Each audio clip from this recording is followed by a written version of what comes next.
Olá pessoal, hoje nós vamos conversar sobre a dispensa por força maior. Como vocês sabem, nós vivemos um momento de calamidade pública que foi estabelecido pelo Decreto Legislativo número 6, ok? A medida provisória 927, no seu artigo 1º, reconheceu esse momento de calamidade pública como hipótese de força maior. E isso traz algumas implicações, porque vai permitir a utilização de alguns dispositivos da CLT que prevêem algumas situações relativas aos momentos de força maior, ok? Dentre esses dispositivos, nós temos o artigo 502 da CLT, que trata especificamente da modalidade de rescisão de contrato de trabalho por força maior. Esse artigo, ele estabelece que a indenização devida nesses casos ao empregado é paga pela metade e não de forma integral. É importante a gente observar o seguinte: esse artigo somente permite a rescisão por força maior quando houver a extinção da empresa ou a extinção do estabelecimento em que aquele empregado trabalhava. Então, a empresa não pode dispensar metade dos empregados, por exemplo, e continuar funcionando e fazer essas dispensas por força maior.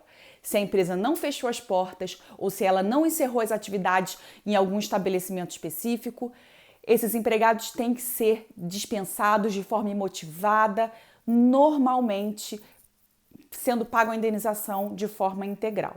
Ok? Então esse é o primeiro ponto que a gente tem que observar, em que momentos em que é possível essa dispensa por força maior. No segundo momento, nós temos o seguinte: a Caixa Econômica Federal, por meio de uma circular e também do manual interno para a movimentação do FGTS, exigia que o empregado dispensado por força maior apresentasse, além do TRCT, uma decisão judicial transitada em julgado reconhecendo aquela dispensa por força maior para que a pessoa pudesse fazer a movimentação da conta vinculada do FGTS. Ou seja, olha a situação grave que nós estávamos vivendo no momento de calamidade pública, pessoas sendo dispensadas por força maior, não conseguindo sacar o seu FGTS, e isso também estava impactando na concessão do seguro-desemprego. Como a Caixa não fazia a liberação do FGTS, essas pessoas também não estavam conseguindo se habilitar para receber o benefício do seguro-desemprego. Qual era o fundamento que a Caixa utilizava nesse normativo? Seria o artigo 18, parágrafo 2º da Lei 8.036, que é a lei que regulamenta o FGTS.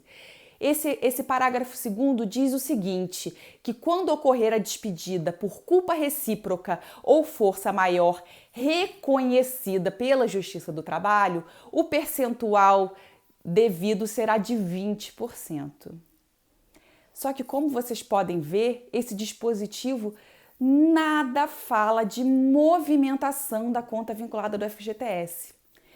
O artigo 20, que é quem trata especificamente das possibilidades de movimentação da conta vinculada do FGTS, assim, a conta vinculada poderá ser movimentada nas seguintes situações. Inciso 1º, despedida sem justa causa, inclusive a indireta, de culpa recíproca e de força maior.